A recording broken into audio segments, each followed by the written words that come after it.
And we are here breaking into regularly scheduled programming. Coverage on Fox Local continues, while here on air we want to get you to Madison to hear from the Chief of Police, Sean Barnes, on the latest on yesterday's school shooting at Abundant Life Christian School. As we have moved now into the investigation phase of this tragic incident, I'll be making some prepared remarks and will not be taking questions. My name is Chief Sean Barnes, S-H-O-N-B-A-R-N-E-S, and I'm the Chief of Police for the Madison Police Department. The past 24 hours have been a flurry of emotion, sadness, anger, disappointment, grief for the Madison community. We were brought together by a tragedy, and today 3 families woke up this morning to a world without a loved one. And that can never be outdone. In the midst of this tragedy, our community has come together in an incredible demonstration of support from Madison and indeed the state of Wisconsin and our nation. I cannot express enough gratitude to the many emergency response agencies who provided direct support to the Madison Police Department. We could not be standing here today without the men and women of law enforcement, specifically the Madison Fire Department, surrounding EMS agencies, Dane County Sheriff's Office, Monona PD, Oregon PD, the University of Wisconsin Police Department, the ATF, the FBI, Fitchburg Police Department, and Cottage Grove. A special thank you from me to all of these agencies. Thank you so much. These agencies and many others responded to the scene and/or took calls for service within the city of Madison to allow us to focus on this tragic incident. Student reunification with their loved ones could not have happened as swiftly as it did without the assistance of SSM Health Dean Medical Clinic, as well as the Quick Trip. Additionally, many people worked well into the night and supported local restaurants and community who came together and provided food and other logistical support for our team. Yesterday, we came together as one team, as one Madison, as one country, and we should feel incredibly proud about our response. I'll be providing some updates at this time, but before I do that, I'd like to provide an important clarification. Yesterday, after looking at the computer-aided dispatch system, it seems as if a call came from a second grader. It actually read, the call came from a second grade teacher. That was a mistake. That's my responsibility, and I apologize, and I clarify that today. It did not come from a second grader. It read second grade teacher. I will also be providing several investigative updates from the 8 p.m. briefing from last night. The Madison Police Department is committed to transparency and will continue to release information that can be used to improve public safety. This must be balanced against our commitment to the victims of this horrific crime and the need to do a thorough and complete investigation. As a result, I recognize many of you may have questions that I cannot answer at this time. I ask for you to keep the victims in your mind and respect their right to a thorough investigation. I also will not be taking questions at the conclusion of this press conference, but your pre-submitted questions serve as the basis for updates that we're providing for you this afternoon. If your question is not answered, it is due to an ongoing investigation. Okay. We know a document has been widely shared on social media. At this time, we cannot verify its authenticity. We have detectives working today to determine where this document originated and who actually shared it online. At this time, we cannot verify the document. We ask that you not share the document or spread any information that may be false. our department will provide an update on this document when we can. There are always signs of a school shooting before it occurred. Some of you have reached out about Rupnow's social media activity prior to yesterday's shooting. We're looking into her online activity. We're asking anyone who knew her or who may have insights into her feelings leading up to yesterday to please contact the Madison area Crime Stoppers. Again, anyone who may have known her or knew what she was feeling or going through at that time, please direct those inquiries to Madison area Crime Stoppers. That number is 608-266-6014 or at P3 Tips. P3 Tips. We will not be releasing specifics about these social media accounts at this time. Identifying a motive is our top priority, but at this time it appears that the motive was a combination of factors. Again, we cannot share that information at this time because we do not want to jeopardize the investigation and those who are currently cooperating with us. All patient status remain unchanged.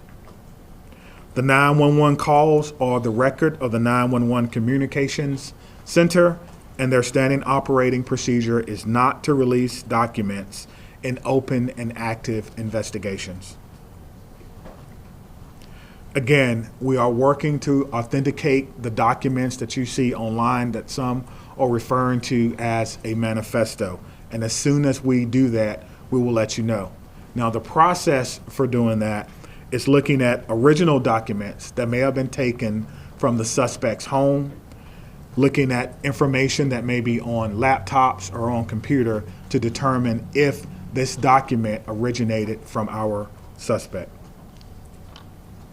Any disciplinary records would be under the purview of the school. Some of you have asked whether or not she was troubled or whether or not she was troubled at school. We do not have those records. We are not the proprietor of those. On the question of bullying, we're talking to students to understand whether bullying was one of those multiple factors that I mentioned earlier. Some have asked if people were specifically targeted. Everyone was targeted in this incident, and everyone was put in equal danger. Today, numerous MMSD schools were targeted by false threats, often known as swatting. We're working closely with the Madison Metropolitan School District to determine where these originated and to investigate this call. We do not believe that there are any current threats to any Madison area schools and will continue to investigate these calls and any threats of violence as they come in. Let me be clear on this point. Making false threats is a crime, and we are working with the district attorneys to prosecute these crimes as information is gathered. And if we have to do that, we certainly will. I encourage all parents, all family members to talk to your loved ones about this. We will determine where they originated. We'll use federal partners if we have to and levy those charges as well. As we continue to investigate what happened yesterday, we're keeping the victims and their families in the front of our minds. We want to thank the countless people and organizations who've reached out to support them, as well as the Dane County Victim Witness Unit and the Dane County Emergency Management, who provided direct support to the families. To the Abundant Life Christian Academy, this is a hurting and haunting situation, and the many survivors will need our continued support, and we pledge to give them that in the days, months, and even years ahead. As a community, we must not allow violence or any act of violence to define us. We refuse to allow hate or destruction to win in this city. But rather, we will honor our survivors, our victims, through love, support, and the Madison way. Please continue to take care of yourself and take care of each other. At this time, we have several officers who are working today who was working yesterday. They were given the opportunity to stay home on what we commonly refer to as an administrative day. They were offered peer support, emergency assistance program through our city.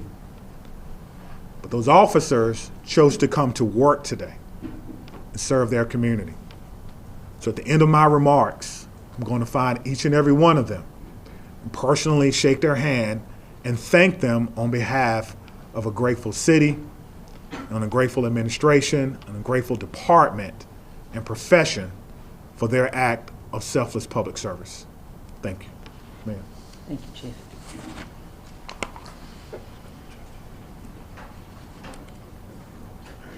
I want to start where the Chief ended, which is just asking everyone in this room and within the sound of my voice to take a minute.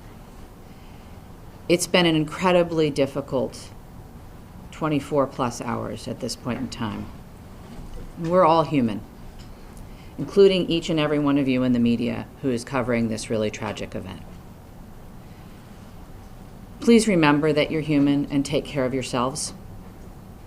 We all need to do that. Drink water, take a moment, access whatever mental health resources you need, because that's our job now, is to take care of ourselves so we can take care of each other and our community. Yesterday, the Madison community experienced a terrible and traumatic event. If there's any positive in it, it's that the educators at Abundant Life, our local law enforcement and first responders, and our community partners were prepared to respond. They acted without hesitation to protect our children, and I'm grateful and humbled by their actions. It's a day that I hoped never would come to our city, but like so many other communities, here we are. We will never be the same, but we will get through this together. I want to ask again that everyone, please respect the privacy of the victims, their families, and those in the Abundant Life community. Right now, our full focus is on caring for those impacted. First and foremost, the victims and their families, the Abundant Life students and educators, our first responders, the students and educators across the city who woke up this morning and went into a school building not knowing if they would come home tonight. The incredible bravery of that act. I think all of our students and educators are feeling scared and vulnerable right now. We are also trying to care for our whole community, because I believe we are all fearful and grieving and impacted. The City of Madison is working closely with Dane County, with community partners, with state and federal government resources to provide support and counseling to all those affected. I want to direct folks to a new city resource website that's available at cityofmadison.com/resources, which includes trauma-informed community resources, updates, community mental health resources, and information about vigils, other public events, and where folks can donate to support the Abundant Life families and our community. I want to highlight two things that are also on that website. And once again, that website is cityofmadison.com/resources. If you wish to support the families, the request is that come in the form of financial support through a site set up by the United Way of Dane County. You can visit unitedwaydanecounty.org, or you can text HELP for ALCS to 40403. Again, that's HELP numeral 4 ALCS to 40403. The community is also invited to a vigil tonight by the Vel Phillips statue at the Capitol at 6 p.m. Again, that's at the Capitol building by the Vel Phillips statue at 6 p.m. I would ask that everyone, and particularly the folks in this room, please avoid spreading misinformation, particularly via social media. Please vet what you share, even if your wish to share is well-intentioned. There's so much that we do not know at this point, and we have to allow law enforcement the time and space for a careful and methodological investigation. Let them do their jobs. And above all, please respect the victims, respect the families, respect the school community, particularly on social media. I want to say a huge thank you again to all of our partners and those across the country who have reached out offering support and well wishes, including President Biden, who I talked to yesterday, Senator Baldwin, who I talked to yesterday, Congressman Pocan, Governor Evers, who called, and many others at every level of government and all across our community. I want to thank most particularly our first responders and everyone who mobilized yesterday to help. Certainly Madison Police Department and the many law enforcement agencies that were mobilized, the Madison Fire Department, the Sheriff, the State Patrol, the FBI, the ATF. I want to thank our hospitals that cared for the victims and the medical staff there. I want to thank Dane County, in particular, Emergency Management and the Victim Services Unit. They have been incredible. I want to thank SSM Health and the Dean Clinic. They, without hesitation, made their facility available to us. They canceled all appointments. They rearranged the facility. They put their staff at our disposal to make sure that the Abundant Life families could be reunited with their students. I couldn't be more grateful to them. I want to thank the United Way, both for setting up the donation site and for mobilizing resources across our community. I want to thank the Red Cross and the Salvation Army, the religious leaders who came to their unification site yesterday from across our community, and all of the community organizations and businesses that donated food and resources to the families and are still now offering support for our community. There are so many people who have offered support, resources, help, and well wishes, and we are grateful to every single one of them. I want to end where I started, which is centering our collective humanity. We all have to take care of ourselves so that we can take care of each other and our community. Whatever your belief or tradition is, I would ask that you find a way today, tomorrow, in the coming weeks, months, and years to be kind, to give grace, and to find ways, big or small, to help make our community a safer place for all of our children. Thank you, and I'll turn the podium to the county executive. Before you go, can you introduce Will yourself? answer questions? No, Oh, I'm sorry. yourself. I'm sorry, I forget that you're not all local. My name is Satya Rhodes Conway. I'm the mayor of Madison. That's S-A-T-Y-A, last name R-H-O-D-E-S hyphen C-O-N-W-A-Y. Satya Rhodes Conway, mayor of Madison, Wisconsin. Thank you. Good afternoon, everyone. I'm County Executive Melissa Agard, M-E-L-I-S-S-A, A-G-A-R-D. It's unfortunate that we are still having to navigate this absolutely horrific situation in our community. I come before you today as a community leader, as a mom, as a fellow Dane County resident, and like many of you, someone who is continuing to process what unfolded yesterday at Abundant Life Christian School and across our community. My heart aches for the students and families and teachers and the first responders at all levels, from the 911 officers to the folks that are at our coroner's office. Every single one of us has been impacted in an unimaginable reality by this situation. Our kids, my kids, teachers across our community, and in fact across our nation, had to wake up and go to school today, and that was an act of bravery. Parents dropping their children off at after what we witnessed yesterday took an act of bravery and a belief in our community.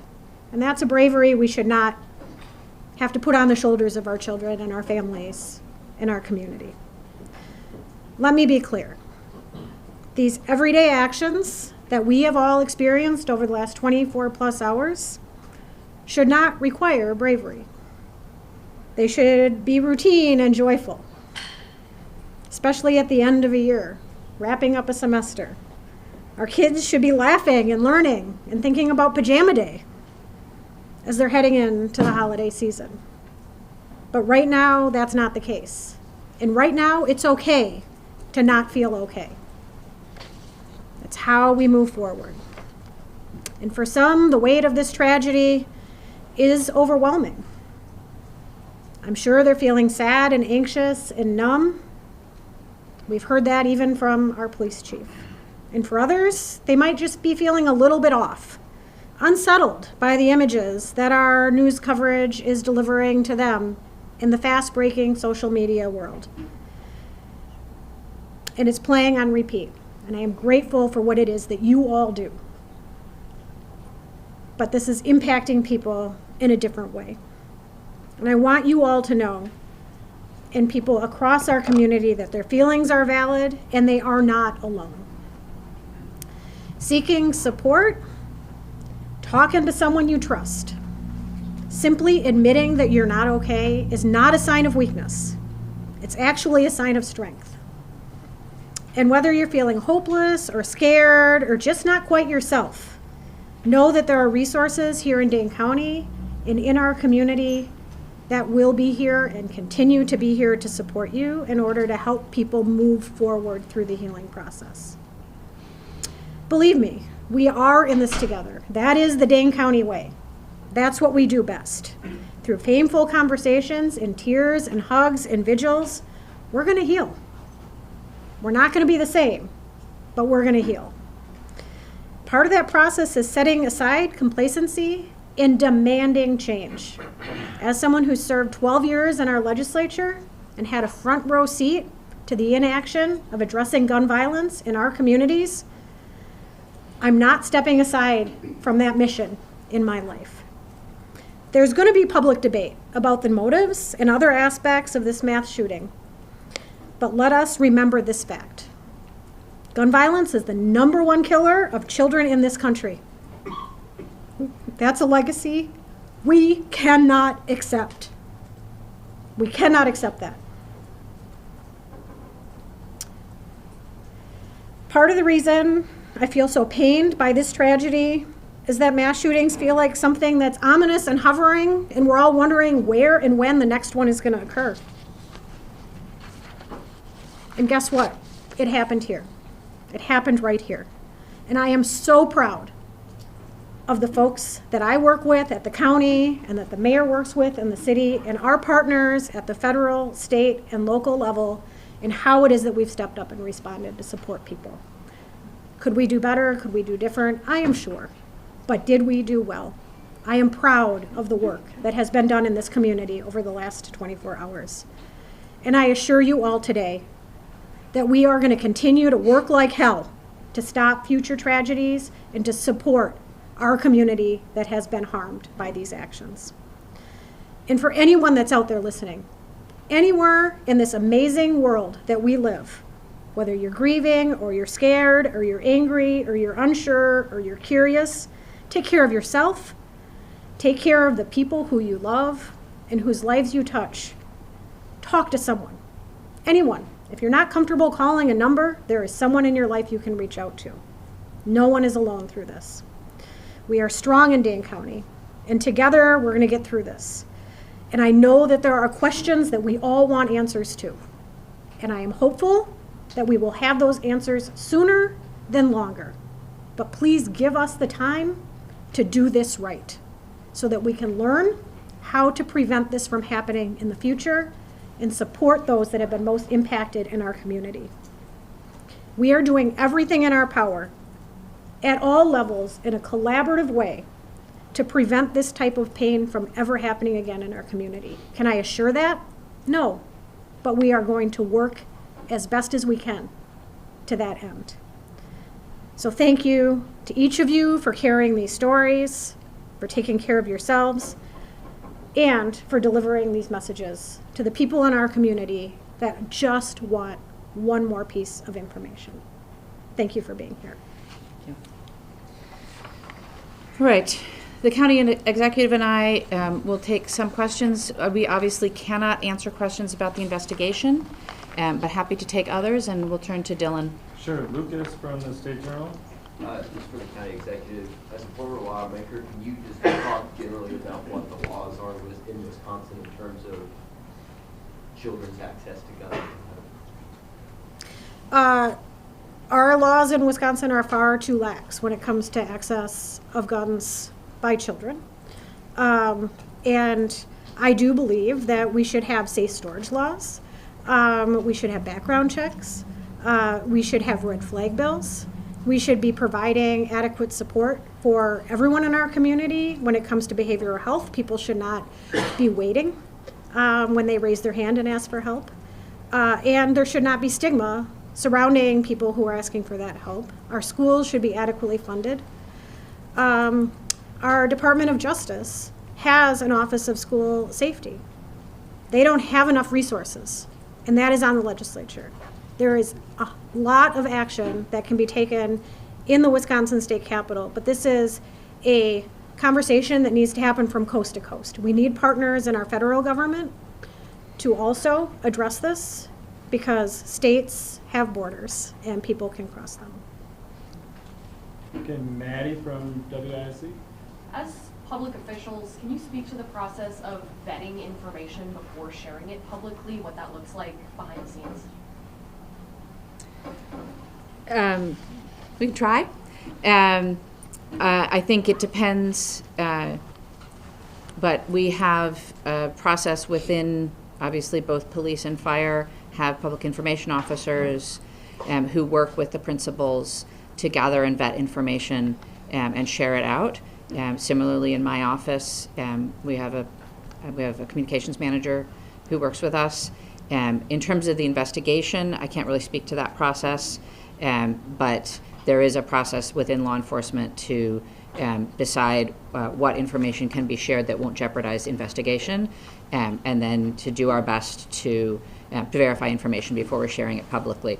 Obviously, in an event like this, there is a lot of chaos, and it can be difficult to parse out where information is coming from and how accurate it is at any given time. And so in a developing scene, sometimes we will share information that's not 100% correct.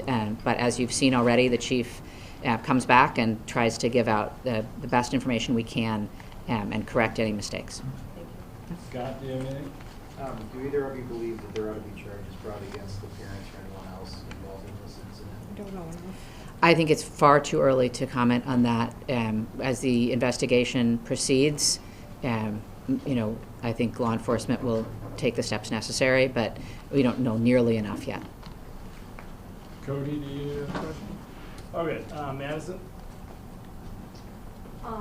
Seeing as Police Chief Sean Barnes is not here, maybe somebody else who's here with law enforcement can speak to this. He mentioned yesterday that the family or the father seems to be cooperating. If you drive past the house that they were searching, it doesn't look like the home of somebody who was cooperating. So maybe can you explain to an untrained eye the state and the condition of the home and the manner in which it is in at the moment? Is there anyone here that can speak to that? Sorry, we'll have to follow up on that for you. Chloe? Again, I'm not sure if anyone is able to speak to this, but I know Chief Barnes kind of briefly mentioned that students are talking about if the suspect is, talking or was bullied. Is there anyone that can speak to that right now? If students are coming forward at this time and sharing what they saw and heard in school yesterday or their relationship with the student?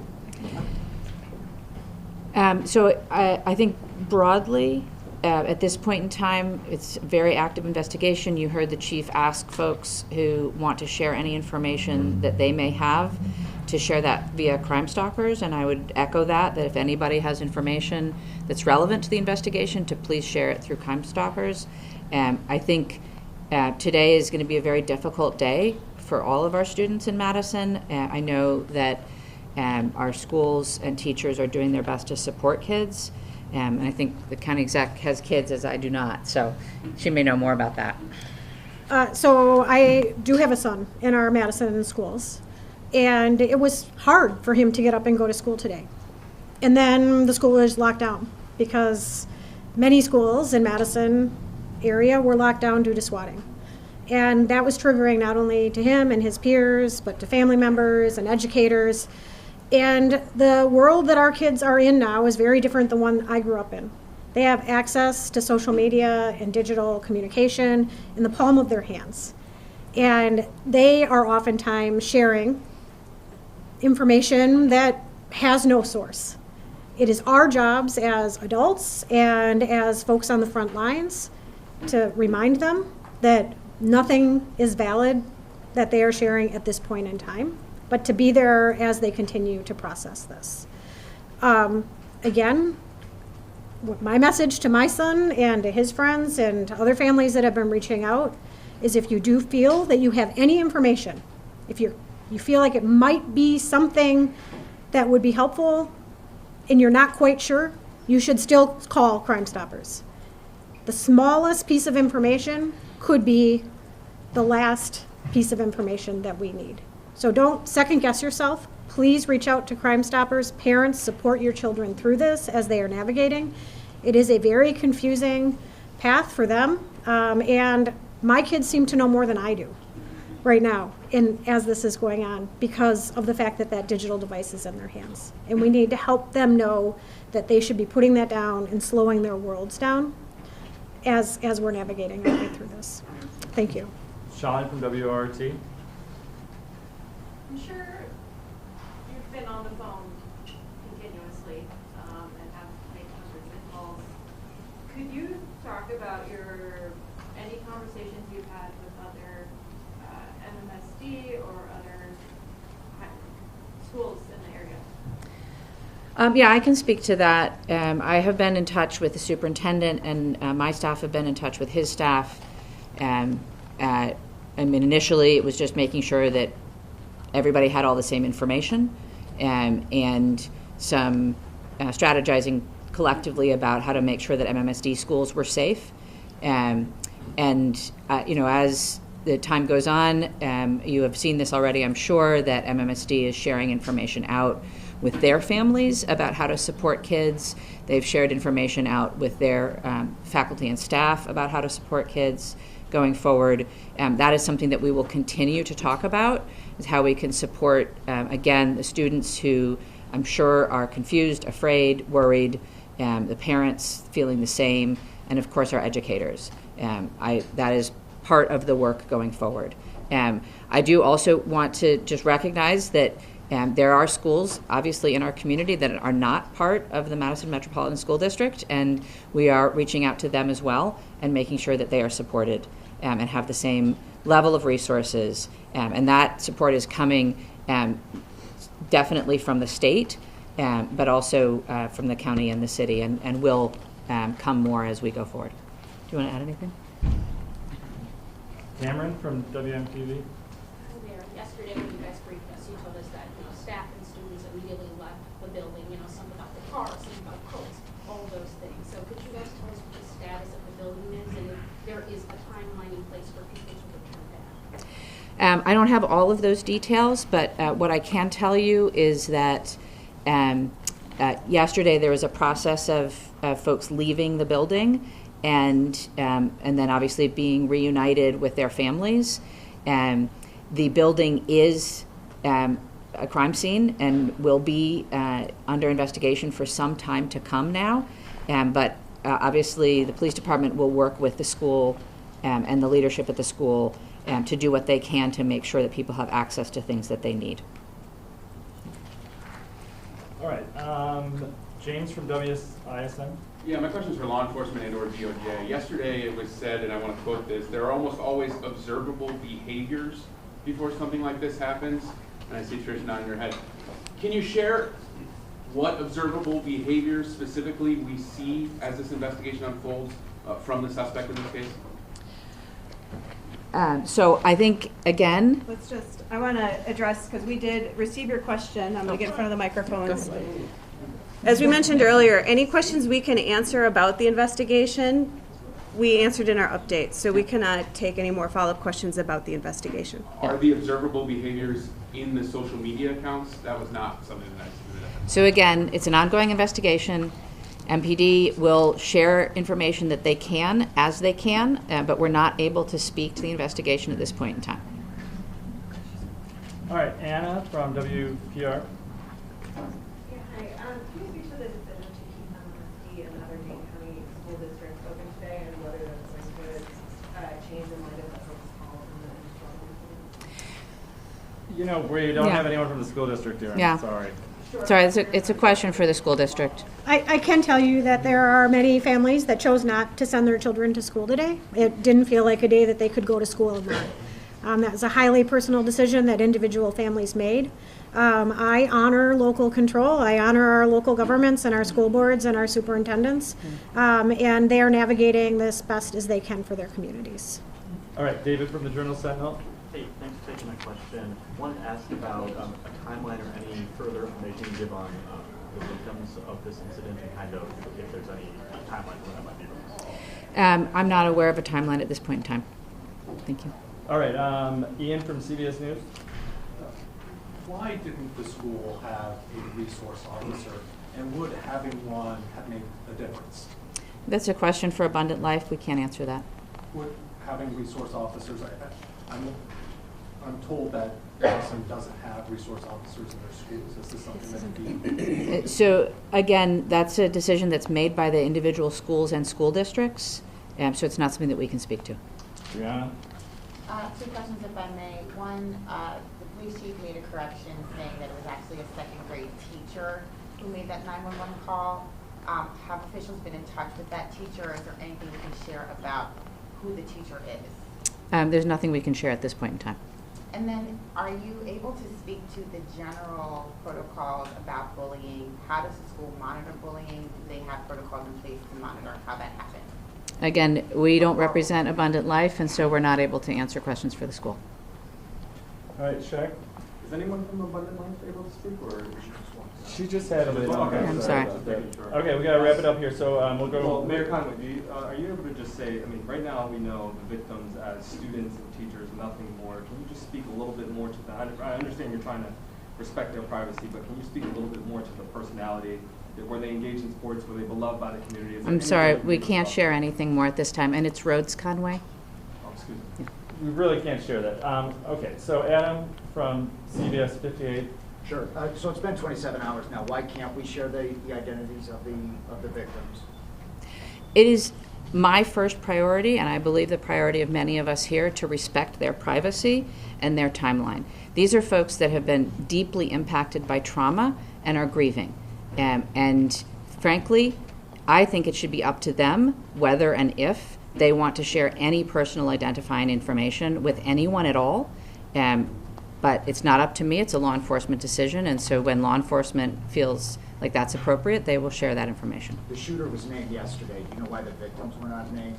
No, that's a law enforcement decision. He unfortunately walked out the door, too. Do you know when we'll be able to talk to him? I don't.